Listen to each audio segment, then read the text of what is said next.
compartir con usted una palabra en esta noche que se encuentra en el libro de Daniel, en el capítulo 1, verso 1. Y el título del mensaje es: La integridad no tiene precio, hermano. La integridad no tiene precio. Dice Daniel capítulo 1, verso 1. Durante el tercer año del reinado de Joacim, rey de Judá, llegó a Jerusalén el rey Nabucodonosor de Babilonia y la sitió. El Señor le dio la victoria sobre el rey Joacim de Judá y le permitió llevarse algunos de los objetos sagrados del templo de Dios. Así que Nabucodonosor se los llevó a Babilonia y los puso en la casa del tesoro del templo de su Dios. Luego el rey ordenó a Aspenaz, jefe del estado mayor, que trajera al palacio a algunos de los jóvenes de la familia real de Judá y de otras familias nobles que habían sido llevados a Babilonia como cautivos. Selecciona solo a jóvenes sanos, fuertes y bien parecidos, le dijo. Asegúrate de que sean instruidos en todas las ramas del saber, que estén dotados de conocimiento y de buen juicio, y que sean aptos para servir en el palacio real. Enseña a estos jóvenes el idioma y la literatura de Babilonia. El rey les asignó una ración diaria de la comida y del vino que provenían de su propia cocina. Debían recibir entrenamiento por 3 años y después entrarían al servicio real. Verso 8. Y Daniel propuso en su corazón no contaminarse con la porción de la comida del rey, ni con el vino que él bebía. Pidió, por tanto, al jefe de los eunucos que no se le obligase a contaminarse. Veamos en esta tarde, hermanos, la historia para comprender mejor el texto que juntos acabamos de leer. Joacim había sido puesto en el trono de Judá para reemplazar a su hermano Joacás. Estos dos eran unos malvados. Eran hijos de un rey llamado Josías. Ese rey era un rey piadoso, rey que había impulsado la última renovación espiritual de Judá. Y fue durante el reinado de Joacim que el rey de Babilonia, Nabucodonosor, vino contra Jerusalén y se apoderó de toda la ciudad, la sitió completamente. Nabucodonosor se llevó lo mejor que había de todos los cautivos. Dijo: traigan a los más inteligentes, traigan a los más dotados. Y Daniel, junto a sus 3 amigos, fueron incluidos entre estas personas.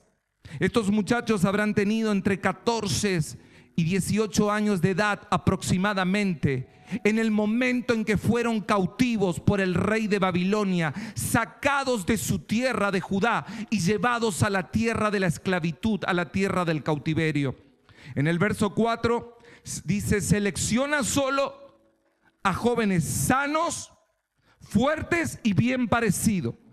Asegúrate, le dijo el rey Nabucodonosor, que sean instruidos en todas las ramas del saber, que estén dotados de conocimiento, que tengan buen juicio, que sean aptos para servir en el palacio real. Enseña a estos jóvenes el idioma y la literatura de Babilonia. Bien específico fue el rey Nabucodonosor al indicar el tipo de gente que quería y qué tarea había que asignarles a cada uno de ellos.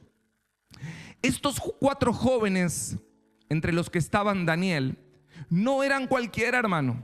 Ellos formaban parte del linaje real de Israel. Formaban parte de la familia real del pueblo de Judá. Y tuvieron una oportunidad. Dentro de todos los cautivos que se llevaron a Babilonia, ellos tuvieron la oportunidad de ir al palacio del rey mismo, al palacio del rey Nabucodonosor. Tenían la oportunidad de ser alimentados con la comida y con la bebida que bebía el rey. Durante 3 años era la instrucción de Nabucodonosor que tenían que tener una educación privilegiada. Dice el verso 5 que el rey les asignó una ración diaria de la comida y del vino que provenía de su propia cocina. Debían recibir entrenamiento y recién pasado el entrenamiento de 3 años podían empezar a servir en el palacio real. Antes de que pudieran servir Daniel y sus compañeros, tenían que pasar por un riguroso entrenamiento, hermanos. Ese entrenamiento tenía un único diseño. Había que formatearles la cabeza. Había que hacerles un lavaje de cerebro. Había que sacarles la identidad judía que tenían incorporada para que incorporen todo lo babilónico en ellos. Había un propósito claro de parte del rey: cambiarles la identidad a estos jóvenes. Sus nombres fueron cambiados. Les cambiaron el nombre. La dieta sería cambiada. Se le demandaría que hiciesen o formaran parte de lo que ellos sabían era abominación delante de Dios. La dieta que tenían los paganos incluía animales que eran considerados inmundos para los judíos. Recordemos que Daniel era judío y se encontraba bajo la ley de Moisés. Por eso había animales que no podía comer, que no podía incorporar a su cuerpo, por ser considerados animales inmundos. Y por eso, en el versículo 8, versículo que quiero destacar en tu corazón en esta noche, dice la Escritura que Daniel propuso en su corazón, recién cantábamos, que el Señor cambie mi corazón. Mira este joven, él propuso en su corazón no contaminarse con la porción de la comida del rey, ni con el vino que él bebía. Pidió, por tanto, al jefe de los eunucos que no se le obligase a contaminarse. Daniel tenía que decidir cuál era el camino a tomar. El camino de la obediencia, ese era uno, el que tenía por delante. El camino de honrar a Dios, o tomar el camino de la desobediencia, el camino de los placeres que la corte del rey Nabucodonosor le ofrecía. ¿Qué camino tomar, hermanos? A uno les parecería obvio decidir cuál camino, pero póngase en el lugar de Daniel. No estaba en su tierra, estaba en la tierra opresora, en la tierra del cautiverio, en la tierra de esclavitud, con un rey sanguinario. Él tenía que tomar una decisión, qué camino seguir. Pero ahí usted tiene un joven que no dudó ni por un instante. Él priorizó a Dios en su vida. Él priorizó su relación y su obediencia a Dios por sobre todas las cosas. Bajo circunstancias normales, esta actitud habría resultado fatal. Pero obviamente Daniel no estaba tratando de ser popular en el palacio del rey Nabucodonosor. Él no estaba intentando complacer a este rey. Él no se amoldó al mundo de la época. Él no se adecuó a la circunstancia difícil que le estaba tocando atravesar. Él fue transformado, hermanos. Él fue un joven transformado, como dice la Escritura, por medio de la renovación de su mente y saber cumplir la voluntad de Dios. Ese fue el propósito apasionante en la vida de Daniel: cumplir el anhelo de Dios con su vida, caminar en el centro de su voluntad, estar en el propósito de Dios con él. Aquí tienes a un joven que después de ser arrebatado de su tierra, llevado a esclavitud, está directamente desafiando las órdenes del rey. Por eso te decía, ponte por un segundo en la escena. No era fácil la decisión a tomar. Estaba desafiando las órdenes del rey de Babilonia. Él sabía que eso iba a traer consecuencias. Sin embargo, el conocimiento que él tenía de las leyes y castigos de ese entonces no detuvieron a Daniel en su decisión, hermanos. ¿Y por qué no lo detuvieron? La respuesta sí es fácil. La decisión no fue fácil, pero la respuesta sí es fácil. Daniel se propuso en su corazón permanecer fiel a Dios. Él se propuso no contaminarse con lo que Babilonia le estaba ofreciendo. Todo comenzó en su corazón. Por eso la Escritura dice: sobre toda cosa guardada, guarda tu corazón, porque de él mana la vida. Este joven guardó su corazón. Él se propuso obedecer a Dios y no a los hombres. Él miró al cielo. Él no miró la situación difícil que lo rodeaba. Desafiar las órdenes del rey podía costarle la vida a una persona. Y en este caso no solamente sería la vida de Daniel, sino también la de sus 3 compañeros. E incluso iba a tener que pagar con su propia vida el jefe de los sirvientes del palacio, porque el pedido Daniel le hizo a este hombre. Para estos 3 jóvenes, las leyes de Dios estaban por encima de la de los hombres. Su fidelidad, hermanos, es incorruptible.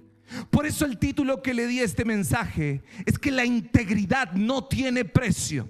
En un hombre, en una mujer lleno del Espíritu Santo, en un hombre, en una mujer que dice estar controlado por el Espíritu Santo, donde todo su ser, espíritu, alma y cuerpo está rendido al control del Espíritu Santo. La integridad no tiene precio. La integridad no se negocia, hermanos. El temor de lo que pudiera suceder no le importó a Daniel. El temor de lo que pudiera suceder no lo detuvo. ¿Por qué? Porque él tenía la confianza absoluta de dónde procedía su fortaleza. ¿Quién iba a ser su pronto auxilio? ¿Quién era su roca fuerte? ¿Quién iba a ser su protector? Daniel tenía muy en claro, hermanos, que la base de su prosperidad era la santidad. ¿Me escuchó? Daniel tenía muy en claro que la base de su prosperidad era la santidad. Cuando hay santidad, Dios respalda. Cuando hay santidad, Dios está presente.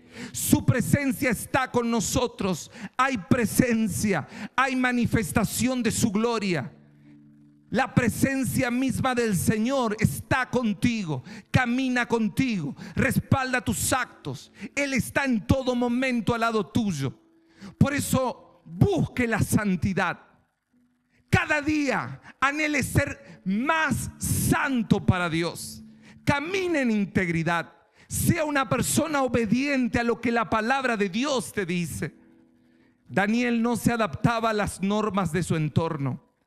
Él solamente se adecuaba a las leyes de Dios. Se humillaba ante la presencia de Jehová. Solo a Él le rendía adoración.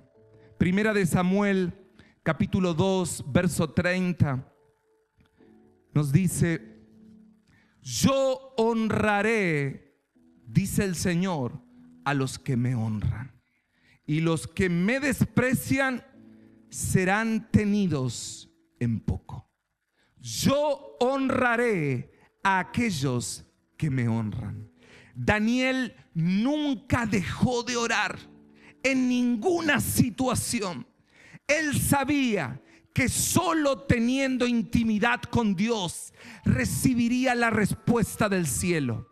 Daniel tenía perfectamente claro que solo caminando en intimidad con Dios recibiría protección, revelación, bendición. La mano de Dios estaría sobre su vida.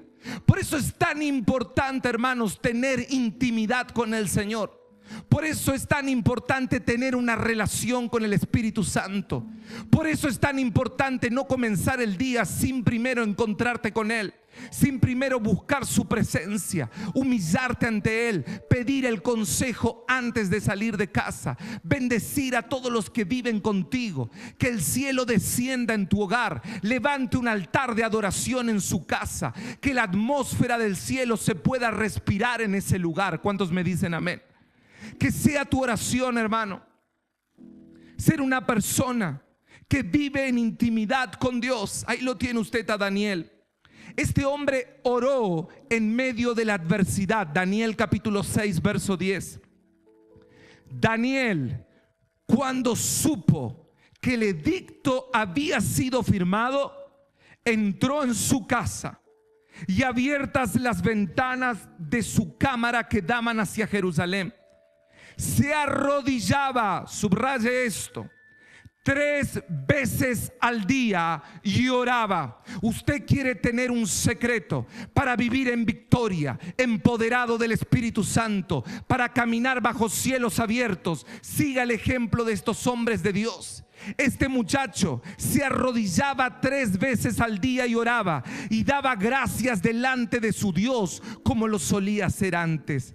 Daniel oraba siempre. Daniel oró ante la inminente bendición. Dice Daniel capítulo 9 verso 3: y volví mi rostro a Dios el Señor, buscándole en oración y ruego, en ayuno, cilicio y ceniza. Una persona de oración. ¿Eres una persona de oración?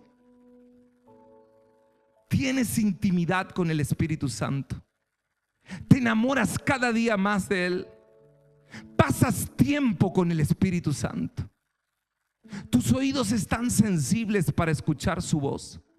¿Están atentos para decir: Espíritu Santo, qué instrucciones tienes para este día en mi vida? Yo quiero que la nube de gloria camine conmigo. Yo quiero levantarme en mi habitación y sentir la presencia de Dios, hermanos. Que tu anhelo sea ese: conocer más la persona del Espíritu Santo. Saben, los enemigos encontraban orando a Daniel. Los enemigos encontraban orando a este joven. ¿Cómo te encuentra a ti Satanás en medio de tus circunstancias? ¿Me permite hacerle nuevamente la pregunta? ¿Cómo te encuentra a ti Satanás en medio de tus situaciones difíciles, en medio de tus pruebas, en tus desiertos? ¿Cómo te encuentra el enemigo? Quejándote, criticando, maldiciendo tal vez. Si el diablo logró perturbar tu vida de oración, ganó la batalla, hermano. Escuche bien: si el enemigo logró perturbar tu vida de oración, él ganó la batalla. Y déjeme decirle que el enemigo fue vencido hace más de 2000 años en la cruz del Calvario. Usted, como hijo, como hija de Dios, tiene autoridad espiritual si tiene una relación con el Espíritu Santo, para que Satanás y todos sus demonios retrocedan de tu vida, retrocedan de tu casa. Las puertas del infierno no van a prevalecer en contra de un hombre rendido, postrado, humillado, que busca la presencia del Señor todos los días de su vida. Aleluya. Bendito sea el Señor en esta tarde. Ame al Espíritu Santo, hermano. No dejes de orar. No dejes de buscar su presencia. No dejes de tener intimidad con el Padre. Solo en Él hallarás la respuesta. No va a ser el hombre el que te la va a dar. Solo en Él encontrarás la paz que hoy necesita tu corazón. Solo Él te mostrará el camino. Dios respondió de inmediato a la decisión de Daniel. Escuche, Daniel capítulo 1 verso 9. El Señor se hizo presente con una respuesta inmediata. Y puso Dios a Daniel, escuche, en gracia y en buena voluntad con el jefe de los eunucos. Y puso Dios en gracia y en buena voluntad con el jefe de los sirvientes. No fueron las virtudes de Daniel, hermanos, ni su personalidad, ni su amabilidad, ni su facilidad de palabras las que hicieron que hallara favor y gracia con este hombre. Dios tocó el corazón de este hombre. Dios inclinó el corazón de este hombre pagano para que le diera protección a Daniel y a sus amigos. Así se mueve Dios, hermanos. Dios toca el corazón de aquel que parece imposible. Dios lo hace posible. No hay corazón de piedra que se resista ante un toque del Espíritu Santo. Dice Proverbios capítulo 16, verso 7: cuando los caminos del hombre son agradables a Jehová, aún a sus enemigos hace estar en paz con él. Cuando tus caminos son agradables al Señor, es el Señor que hace que aún tus enemigos estén en paz contigo. Y eso fue lo que pasó con Daniel en ese lugar. Dios tenía planes, Dios tenía propósitos bien definidos con Daniel. Él no llegó al palacio del rey por casualidad, sino que había un plan divino para su vida. Daniel no estuvo dispuesto a negociar sus creencias ni sus principios religiosos. Él no cedió ante las circunstancias del momento. Él no hizo concesiones, escuche. Él no hizo concesiones para ganarse el favor de los hombres. Estaba en el palacio del rey. Él no las hizo. Él se mantuvo firme en sus convicciones. Por ende, Dios lo protegió. El Señor lo premió. Por eso la Escritura dice: Dios honra a los que le honran. ¿Cuál fue la clave? Yo me pregunto en esta tarde, ¿cuál fue la clave de estos valientes? Tenían una vida sin concesiones. Ellos tenían una vida sin concesiones. Una vida sin concesiones, en primer lugar, mantiene con valentía los límites absolutos de Dios. Mantiene con valentía los límites absolutos de Dios en su vida. Daniel, Ananías, Misael y Azarías, estos 4 jóvenes, tenían más que una excusa para disfrutar la vida en el palacio del rey Nabucodonosor. Estaban lejos de su país, estaban lejos de sus padres, lejos de sus mentores, de los sacerdotes, de su cultura, de su religión. Pero ellos tomaron una decisión. Ellos se propusieron en su corazón no contaminarse, no dar lugar al mundo, no dar lugar al pecado, no dar lugar a Babilonia en su vida. Ellos decidieron ser fieles a Dios en la tierra del cautiverio. Ellos decidieron permanecer en obediencia en la tierra de la esclavitud. Ellos sabían que Dios los respaldaba, que su presencia estaba con ellos. Ellos decidieron mantenerse inquebrantables en sus convicciones. Hermanos, ellos no oraban solamente, ellos tenían una vida de oración. Ahí está la diferencia. Ellos no oraban solamente, ellos tenían una vida de oración. No decían ser fieles a Dios como lo podemos decir nosotros. Ellos estaban dispuestos a dar su propia vida por el Señor. Tenían convicciones firmes, tenían comunión con Dios, eran fieles en sus actos, no solo con sus palabras. Y esto se logra, solo se puede lograr cuando estamos dispuestos a mantener la línea absoluta que Dios ha trazado desde la eternidad para cada uno de nosotros. Para mantener esa línea entre lo malo y lo bueno, entre lo inmoral y lo moral, entre lo incorrecto y lo correcto, entre lo profano y lo santo, entre lo deshonesto y lo ético. Saber dónde me voy a parar para caminar en integridad, porque la integridad no tiene precio. No me avergüenzo, dice Romanos capítulo 1 verso 16, que el Señor pueda encontrar en cada uno de nosotros. No hoy solamente en la iglesia, hermanos. Mañana cuando te levantes y te vayas a trabajar y compartas con tus amigos, tus compañeros de trabajo, con tu familia, con tus amigos, que puedan ver en ti un hombre que no se avergüenza del evangelio, porque es poder de Dios para que todos los que creen alcancen la salvación. Que Dios pueda encontrar esos corazones en cada uno de nosotros. Una vida sin concesiones mantiene con valentía los límites absolutos de Dios. Y en segundo lugar, una vida sin concesiones busca un estándar de vida fuera de lo normal. Cuando vivimos al estilo de Dios, hermanos, nuestras vidas se distinguen de las de los demás, porque Cristo mismo se tiene que reflejar. Cristo mismo se tiene que reflejar en tu carácter. Cristo mismo se tiene que reflejar en tu conducta, en tus actitudes, en tu manera de conducirte por la vida. Daniel eligió ser un hombre diferente. Él decidió por lo más elevado.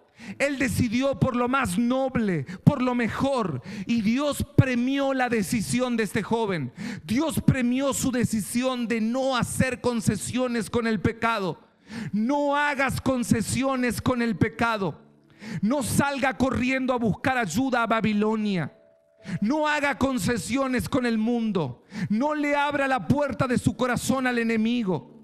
Sé un hombre de convicciones firmes. No haga concesiones con el mal.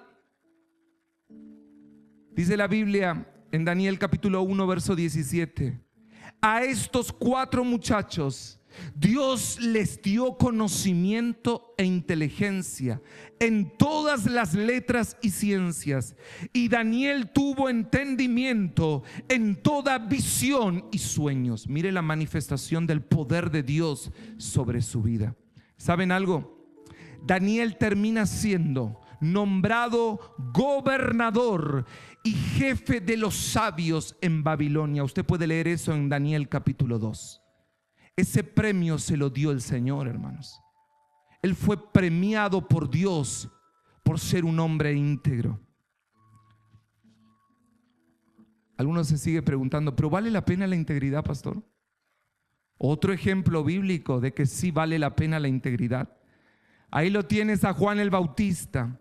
Fue un hombre que puso fin a los 400 años de silencio profético en Israel. ¿Se puede imaginar? 400 años de silencio profético en toda la nación de Israel. Este fue el hombre elegido por Dios, Juan el Bautista, para poner fin a ese tiempo de silencio. Su vestimenta era única. Su dieta alimentaria era muy exclusiva, la de Juan el Bautista. Tenía un mensaje directamente de Dios. Diríamos, hoy era un tipo muy particular Juan el Bautista. Juan se caracterizó, hermanos, por no ganarse el favor ni el aplauso de la gente. A él no le importaba nada, ni agraciarse delante de la gente, ni que la gente lo aplauda. ¿Saben lo que se animó a decir Juan el Bautista? En Marcos capítulo 6, verso 18. Le dijo al rey Herodes, a este hombre perverso y malvado: no te es lícito tener la mujer de tu hermano. Él no tenía pelos en la lengua. Directamente le soltó esa declaración al rey Herodes: no te es lícito tener la mujer de tu hermano. Este hombre denunció la hipocresía de fariseos y saduceos que venían a bautizarse, estos religiosos legalistas, sin haberse arrepentido genuinamente. Ese era Juan el Bautista. La vida cristiana, hermanos, es un estilo de vida, es un estándar de vida fuera de lo normal. No podemos vivir, actuar, hacer, hablar como todo el mundo lo hace. Debes marcar la diferencia en el lugar donde te mueves.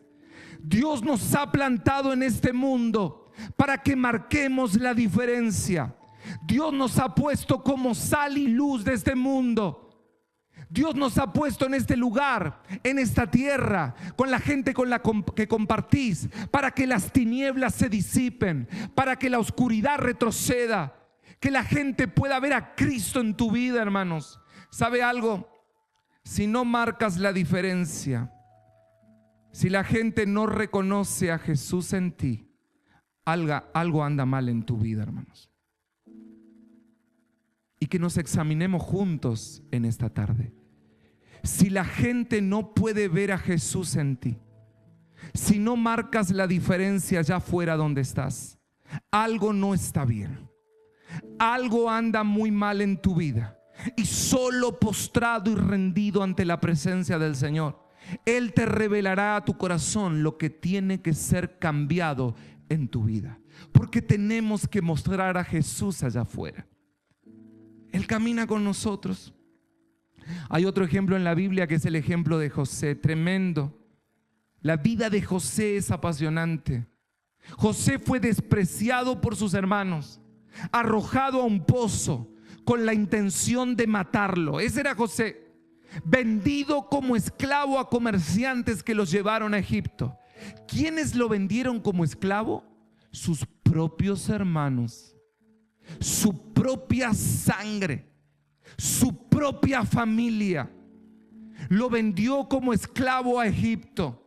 Fue separado forzadamente de su familia, de sus amigos. Fue llevado a una tierra lejana, a cientos de kilómetros. Fue comprado por un oficial del rey llamado Potifar. Y encima le tocó vivir la seducción de su esposa, seducción que lanzó contra él. José vivió en agonizante soledad. Fue a prisión producto de una acusación falsa en contra de su vida. Todo eso le pasó a José, vendido, separado de su familia, sentenciado en prisión. José sufrió, hermanos, la separación del desarraigo de tus seres amados. Por un momento, ponte en el lugar de este joven. ¿Cómo se habrá sentido José? Sus propios hermanos, su propia familia, la gente a quien él amaba le había hecho todo eso. Pero después, cuando Dios muestra detrás de todo lo difícil cuál era su propósito, después de una serie de dramáticos sucesos, José vivió para ver el día en que salió de la prisión. Él vivió para ver ese día en que fue promovido al puesto de terminar siendo el que estaba en prisión, el que fue sentenciado injustamente, acusado, el que fue vendido por sus hermanos. ¿Saben cómo termina? Siendo el segundo hombre más poderoso de todo Egipto. Dios lo colocó en un lugar de eminencia. Era el hombre que tenía más poder después de Faraón en todo Egipto. En él tenía en sus propias manos la oportunidad perfecta de vengarse de los que le habían hecho daño. Él podía haberlos destruido. Él podía haberlos cobrado todo lo que le habían hecho. José ahora estaba en una posición de superioridad. Cuando vinieron sus hermanos a Egipto, José pudo haber hecho arrestar a cada uno de ellos, pero ¿sabe algo? No lo hizo. No arrestó a sus hermanos, a los que lo vendieron como esclavo. Pudo haber ordenado que los azotaran, que los golpeen, pero tampoco se negó a hacerlo. Pudo haberlos ejecutado, pero se resistió a ello. Pudo haberse vengado, tomar revancha, pero él eligió no hacerlo. Dice que sus hermanos temblaban mientras estaban frente a José. El relato bíblico describe con precisión las 33 palabras más radicales que un hombre jamás haya pronunciado. Las conté, hermanos. Las 33 palabras más radicales que un hombre haya pronunciado. Yo te pregunto a ti, ¿qué hubieras dicho después de 13 años de esperar y soñar con ese momento? Tener frente tuyo a tus hermanos, a los que te vendieron, a los que te alejaron de tu familia, a los que te despreciaron y producto de todo eso viviste un calvario. ¿Qué hubieras dicho tú frente a esa gente, frente a tu propia familia? ¿Qué les hubieses dicho? Y yo conté estas 33 palabras más radicales que un hombre puede pronunciar. Y les respondió José a sus hermanos: no temáis. ¿Acaso estoy yo en el lugar de Dios? Vosotros pensáis de mal contra mí, mas Dios lo encaminó a bien para hacer lo que vemos hoy, para mantener en vida a mucho pueblo. Esa fue la declaración de José.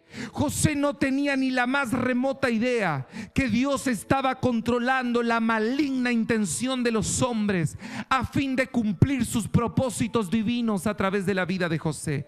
Gracias a él, gracias a José, a sus convicciones, a su integridad, porque fue un hombre íntegro, Dios pudo salvar a naciones enteras de las garras de 7 años de hambruna.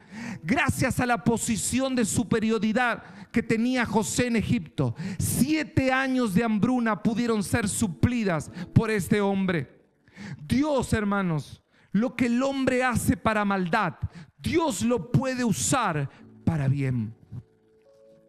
José por años no tuvo ni idea del final que tendrían las circunstancias por las que estaba pasando.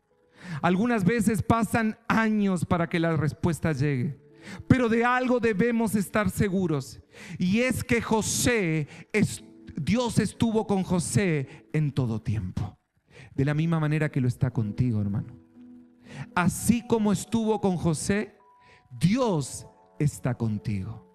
Dios estuvo con José en el pozo, Dios estuvo con José en la cárcel, tanto en el desprecio como en la exaltación. Dios estuvo tanto en los momentos de humillación como en los momentos de restitución. Dios estuvo con él.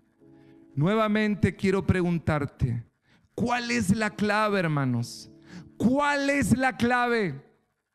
Tener una vida sin concesiones, tener una vida íntegra, de oración. No nos amoldemos a este mundo, no nos amoldemos a Babilonia. No trates de agradar al hombre, agrada a Dios, busca a Dios. No te dejes intimidar por el enemigo. Sigue las instrucciones que el Espíritu Santo te está dando, porque llegará el día en que esa respuesta que tanto estás esperando va a llegar, hermano. No te desanimes, que tu fe no decaiga. Hay un destino de gloria más allá del desierto por el que hoy estás atravesando. Ese es el destino que te espera si eres un hombre íntegro delante de la presencia del Señor. Aleluya. Bendito sea el Señor. Yo te invito a que inclines tu rostro ahí donde estás, porque quiero hacer una invitación. Hay personas que quizás se encuentran en un pozo, que no saben cómo salir, despreciados, humillados, acusados injustamente. Y viniste a este lugar sin esperanza, agobiado, sin fuerzas, habiéndolo intentado todo. Hoy Jesús está en este lugar, hermano. Él te convocó, Él quiere encontrarse contigo, te conoce, sabe de cada una de tus lágrimas. Estuvo contigo en medio de tu dolor cuando lo perdiste todo, cuando hasta tu familia te dejó. Él está en medio de tu enfermedad, en medio de tu desánimo, de tu depresión. Él siempre está. Para Él eres importante. Dio su vida por ti, Él te ama. Y por eso en esta tarde te hace una invitación. La invitación de correr a sus pies, de depositar tus cargas delante de Él, de dejar de una vez y para siempre esa mochila tan pesada que te agobia, que te asfixia. Dejar el dolor que no te deja vivir. En esta tarde el Señor está aquí para sanar tu corazón, para curar tus heridas, para restaurar todo tu ser, tu familia, tu matrimonio. Para Dios no hay nada imposible. Tal vez tú mismo no te perdones lo que hiciste. No importa cuán bajo hayas caído, no importa lo grave que haya sido el pecado que cometiste. Hoy Jesús está aquí dispuesto a perdonarte. La palabra dice que si confesamos nuestros pecados, Él es fiel y justo para perdonarlos y limpiarnos de toda maldad.